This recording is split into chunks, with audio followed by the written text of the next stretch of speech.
The Friday Rugby Preview with Stuart Cameron.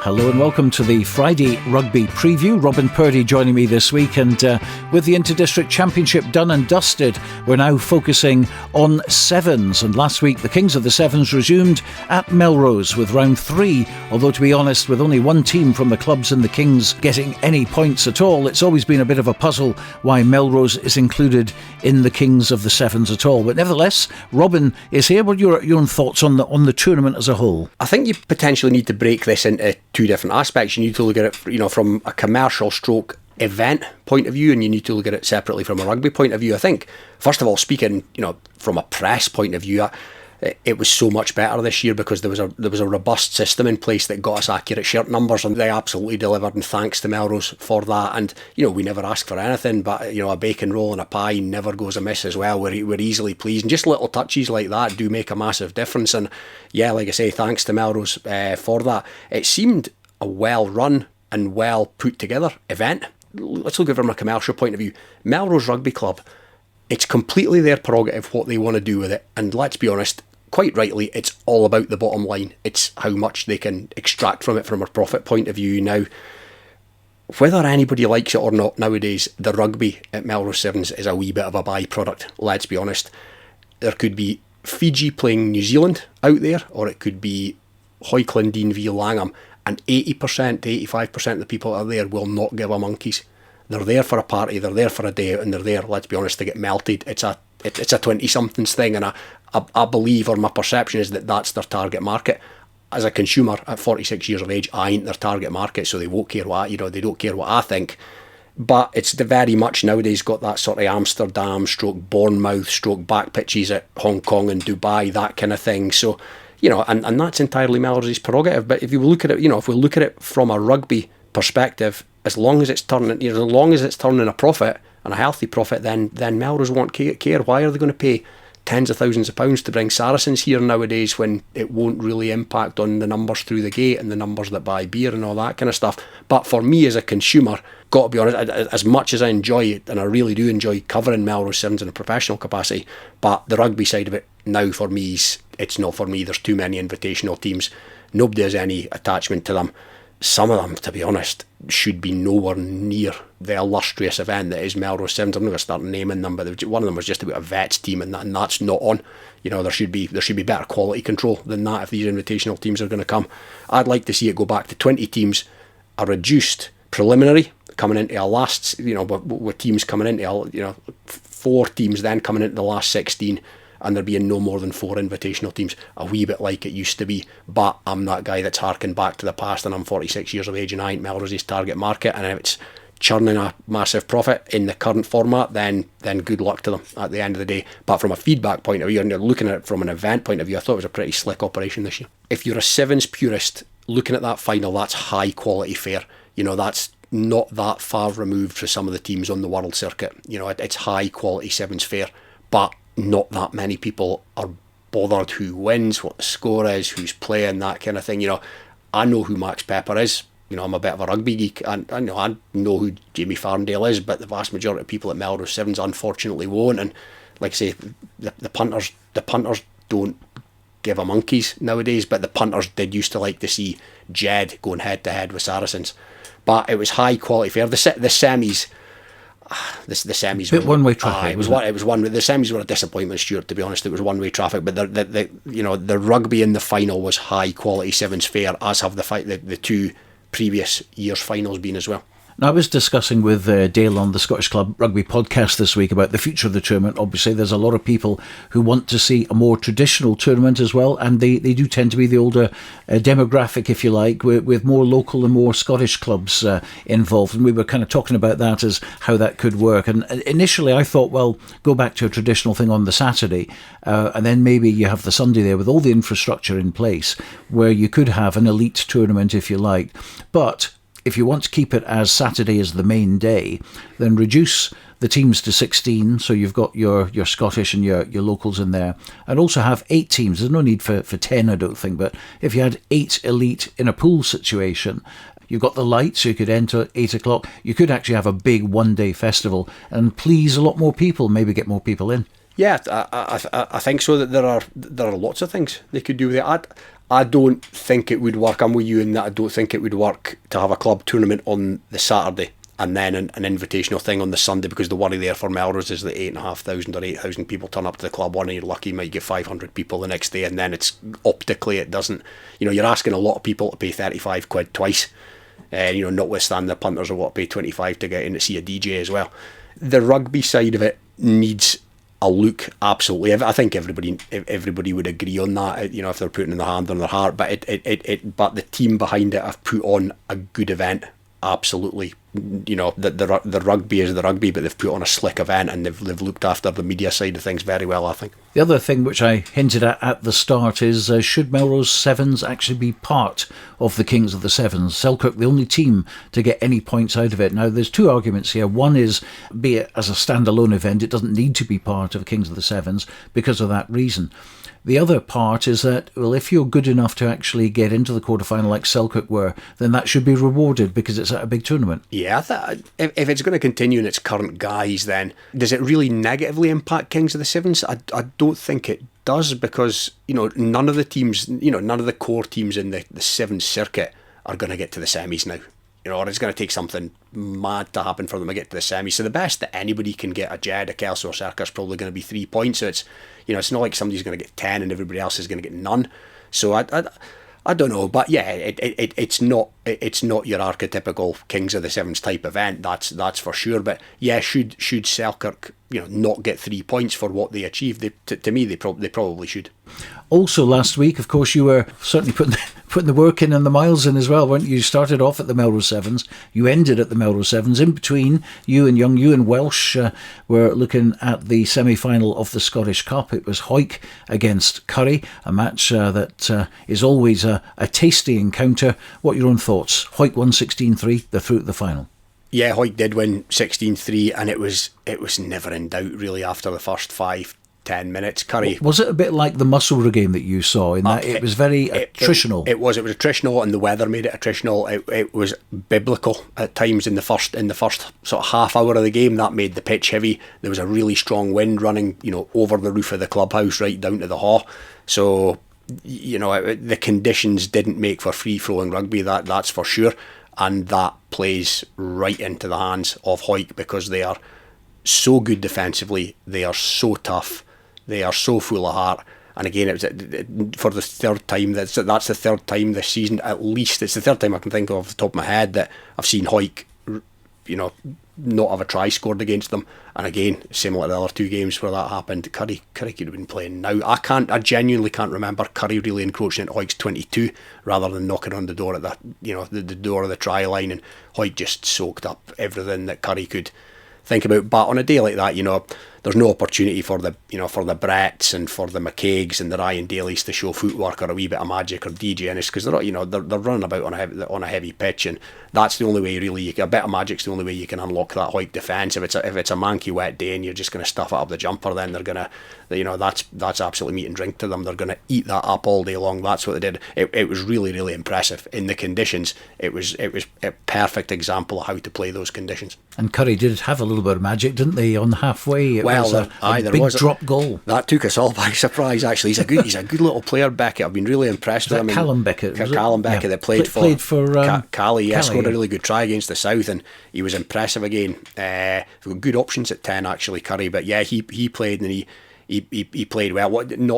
Not his kind of conditions. Obviously, he's a bit more of a top of the ground man, but yeah, Hawick had a drop out into the wind. He caught it on the halfway line, and he took us all by surprise as he stroked over a drop goal from halfway in ankle deep mud. Fair play to him. Absolutely. Well, of course, they're through to the final. It's happening on April the 27th. It's either going to be Mar or Edinburgh Accies. Now, they face off tomorrow, and that will be at Rayburn Place. We've actually got Sam Matthews and Hugh Brown going to be going down there, and it could well be a swan song for Conor Bickerstaff after me giving an interview with him the other day to say how much he was looking forward to next year and maybe getting into the Scotland international side. He's announced his retirement, which was came out of the blue to me. So this will be his last game tomorrow for Mar, and even if they win, because there's a big wedding on.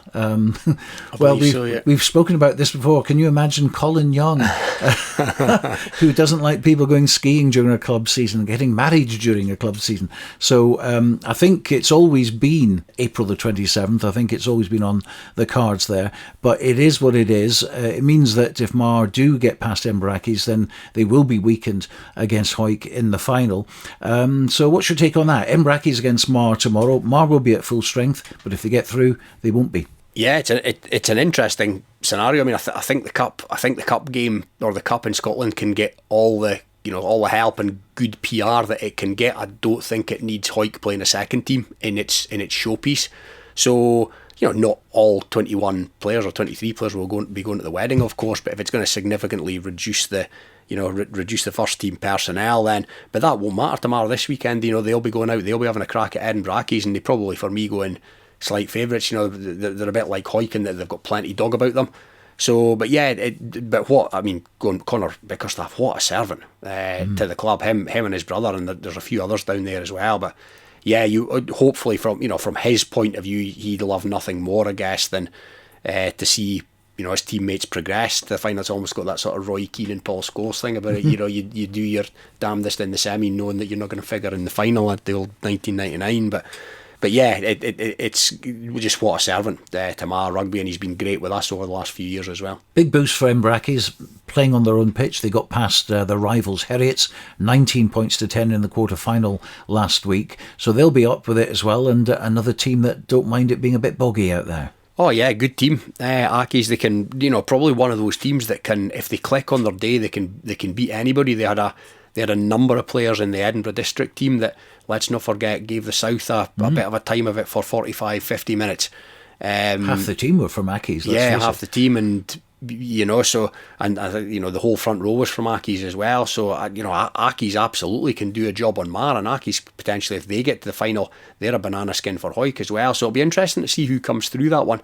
I'd probably fancy Mar. If Mar are at full strength, I'd fancy them to pip it, but it could easily go the other way. And yeah, whoever gets to the final, again, the smart money's probably on the Hawick with their all smothering defence, not to mention their attacking prowess as well. But yeah, so I'd fancy them to kick on and win it. But yeah, it's going to be interesting to see how the cup pans out from here. Okay, well, we'll be there with Hugh Brown and Sam Matthews tomorrow at Rayburn Place. Well, tonight there's a game at Riverside Park, and this one's come up really under the radar. It's a South of Scotland development team under the name the South District Union playing a Border Park Invitational side. It's happening at Riverside Park. It's 7:45 kickoff. I kind of knew that something was going to be happening on this date, but it really has been behind closed doors, all this, because we've only just found out about it, really. Yeah, it's good to see it back, the old SDU. It's a thing almost from a bygone era, but yeah, it's great for the player, the second team players, if you like, to get a crack at something at the end of the season. And if it's here to stay, even if they just play one game, it's similar to the South. It gives these players something to aim for throughout the season, and that can never be a bad thing. But you're right, it's kind of crept up under the radar, this one, but it's sure to be a good occasion down at Jed. And some players that we do recognise. Yeah, there's some players in there, the Donaldson brothers from Hawick Force, the Langham lads, of course, and yeah, there's a few others. I think Scott Clark plays for Melrose, etc. A couple of Jed lads in there as well. So yeah, and I think there's a few familiar faces in the kind of Northumbria select team, if you want to call them that as well. So yeah, it'll be a decent occasion down there at Jed tomorrow night. And I don't know enough about the players, to be honest. We watch a lot of rugby, but it tends to be at the first team level, so it's hard to pick a winner. Well, we're going to sneak a camera in. Kelly's going to go along for us and get some footage. So hopefully we'll get a win in. I'm sure they'll be playing in the red and white shirts. Let's hope so as well. And I believe that Nick Bevan, there's a name, my old neighbour from Galashiels, played for Melrose, of course. He's involved in the coaching setup along with Callum Anderson, and I think Darren Clapperton's involved as well. So a nice spread there. Yeah, there's some knowledge there, isn't there, from the local club game over the years. And Aye, Nick Bevan, good to see him back. He's a good lad, is Nick, and that'll get him out of the house tomorrow night. And so to tomorrow then, there's the Hawick Sevens, round 4 of the Kings of the Sevens, while on Sunday it's round 5 at Berwick, the first of the double weekends, which are a bit of a killer for the players and spectators as well, if you're going to both. But let's look at Hawick first of all, kicking off at 2 o'clock at Mansfield Park, and the draw set into pools: Jed Forest, Boroughmuir, Melrose in Pool A, Pool B, Selkirk, Watsonians and Gala, Pool C, Hawick, Enbrackies and Peebles, and Pool D, Kelso, Heriots and Berwick. What do you make of that? Yeah, there's some interesting pools there. Jed and Melrose in the same pool. Pool B looks it's the old cliche, it's probably the pool of death. That one, Selkirk, Watsonians and Gala. Selkirk looked good at Melrose as the local teams, and I thought Watsonians looked okay as well early in the piece as well. And this is a brand new Watsonians, really new players coming through. Yeah, there's a couple of what you might call older stagers, but yeah, the ones that are coming through look decent at first glance as well. So it'll be interesting to see how they go in the remainder of the tournaments. Hawick are in there with Ackies. That won't be a cakewalk, and we've spoken before about how Peebles are certainly no mugs these days, and then Kelso, Heriots and Berwick. It'll depend on what kind of side Heriots send down, to be honest. That pool maybe does favour Kelso. But yeah, there's going to be some interesting ties there. I mean, looking at this weekend as a whole, and casting our eye back to what we can garner from last weekend, it could be really open. Kelso could win a tournament, Selkirk could win a tournament, Jed could win a tournament, Melrose could win a tournament. But I also wouldn't be surprised if Selkirk were in every final, and I wouldn't be 100% surprised if Selkirk maybe kicked on and won them all from here. They did look particularly decent. They've got a really strong looking 12, but like I say, it could be open. Well, Kelso won the first 2, of course, the tournaments at Gala and Peebles. 20 points for them. Selkirk have closed the gap just a wee bit with that 3 points at Melrose, so they're on 13 now. And we can hear from Kelso's Dwayne Patterson, who plans to be at both tournaments. This week we travel to Hawick on Saturday and Berwick on Sunday, looking to improve on a probably disappointing performance at the Green Yards last weekend. I think we got frustrated by Jed's great ability to keep the ball for long periods of time without doing a lot of damage, but then when they spot a gap, they can pick and go when they want to. So yeah, two tough draws this weekend. Obviously Heriots are going to be a great side, coming off the defeat last week to Enbrackies, and Berwick are always a tough side to play against in 7 to keep the ball well. That's on Saturday anyway. And Sunday, down at Berwick, Selkirk and Tynedale. I don't really think much needs to be said about that. It's two good teams. We've seen Selkirk last week put in some great performances, and we know what Tynedale will bring. They'll be a big physical side with the pace out wide to back it up. So it's going to be a tough weekend in our quest to try and get some points to add to the Kings of the Sevens table, but. No, we'll go out there and hopefully put a better performance than last weekend. Dwayne Patterson, and as he pointed out there, tough pools for them. They had a little disappointment, obviously, losing out to Jed Forest in the Melrose Sevens in round 1. And we haven't really mentioned Jed Forest, but you never write them off. They might have had a bad 15 season, but my goodness, Sevens, it's a different ball game. Absolutely, the twins were back in there. Rory Marshall was in there, and you couple that with the young blood Mark Glenn, who played well at Melrose. So yeah, Jed could be there or thereabouts a few of the weeks. Kelso, we know all about Kelso's quality. We've seen it last year, we've seen it earlier in the piece this season. I think for Kelso, I have to say it's a massive blow to have Cammy Brown out. For me, he's probably the forward of the circuit, if you like. He really is that good. So that's a blow. But Kelso will be there or thereabouts, absolutely. Like I say, Kelso could win all the tournaments. It could be one tournament for each of a number of teams, or possibly Selkirk could win all the tournaments. It's wide open. Yeah, now last year we were introduced to Murray Woodcock, weren't we, in the Sevens circuit, and I think he was a big star, particularly, I don't know if it was last year or the year before, but the Langham Sevens, he really burst onto the scene. Oh yeah, he is a good young Sevens player. He looks almost perfect for sevens because he's got the one thing that you need these days, and it's always been the case. He's got pace, and he's got a lot of pace. And we spoke last week at both tournaments that we covered about, in this day and age, it's not enough to have one or two guys that can run in for 60 metres now. Even in the Kings circuit, you need probably 3 or 4, and in the invitational teams, and you need more than that. You need everybody that can go the length almost, but. Yeah, 3 or 4 or 5 boys in your team that can run for 60 metres, and you're onto a good thing. And Murray Woodcock's certainly got that in the locker. So we've got a couple of tournaments that are pools, and pools seem to have taken over from the old knockout days. I think Earlston's still a knockout, and obviously Melrose is. Do you have a preference yourself? I'm a traditionalist in that I prefer a knockout tournament. Jed's a knockout tournament as well. I think it's Jed, Earlston and Melrose now that are knockouts. I'm a traditionalist, but for a knockout tournament you need 16 teams. For a pool tournament you need 12, and to be absolutely fair to the clubs that have pool tournaments, it's enough of a job to get 12, never mind 16 teams. Yeah, as Gala found out, of course, when they could only put 8 out through no fault of their own. That's it. It's enough of a job to get to get 12 out there. There always seems to be a President's 7 nowadays. Practically every single tournament you go to. Here's hoping it won't happen this weekend, or for the remainder of the season. But there always tends to be the case. So, and yeah, I think in fairness to the clubs as well, if clubs are travelling, they're coming from Edinburgh or even further afield, then a pool tournament gets them minimally 2 games rather than just 14 minutes and away at the bar. So yeah, I prefer it from a spectacle, a knockout tournament, but I completely understand why a lot of them are pool tournaments now as well.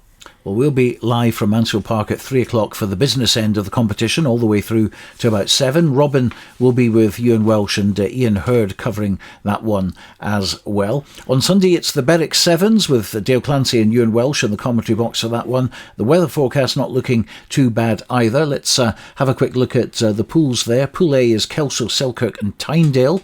Pool B, Hawick, Jed Forest and Watsonians. Pool C, Berwick, Earlston and Gala. Berwick always seem to get Earlston in their tournaments. Very competitive, that one. And Pool D, Inbrackies, Melrose and Peebles. So what about them?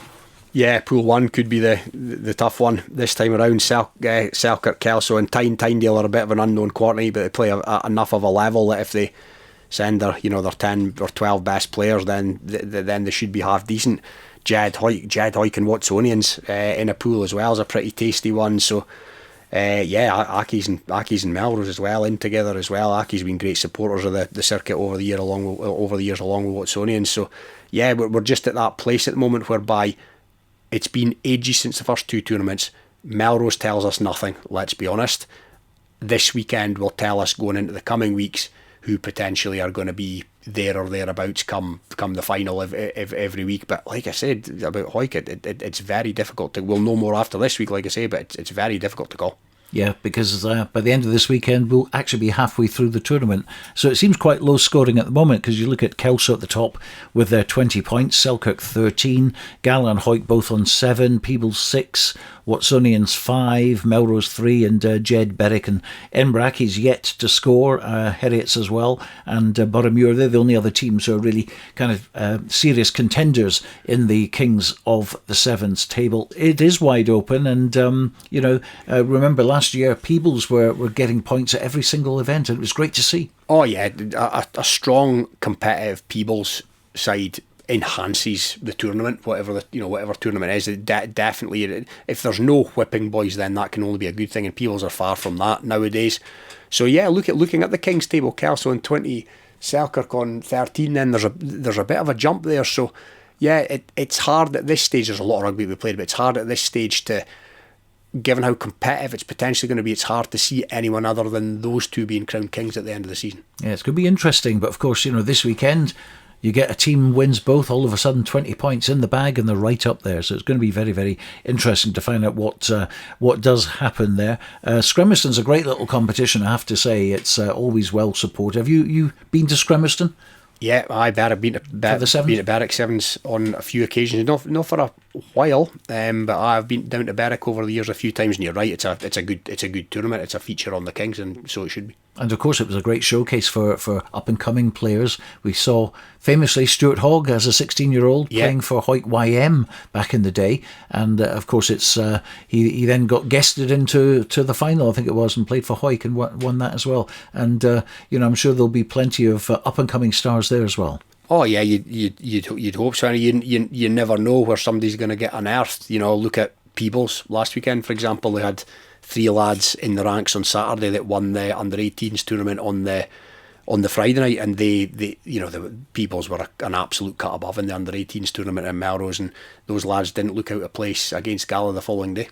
Well, just a word at the end of the programme about Walkerburn sadly closing their doors. I'm hearing that obviously they were gearing up for their 100th sevens competition, and it seems such a shame to get to 99 and pull the plug. I hear today, I don't know how true it is, the rumourville and all the rest of it, but a lot of people trying to get this reinstated so they can go out with a bang, which would be really, really nice. And I think if that was put in after the Jed Sevens, then that would be a good way to send off the club, and I think everyone would support that.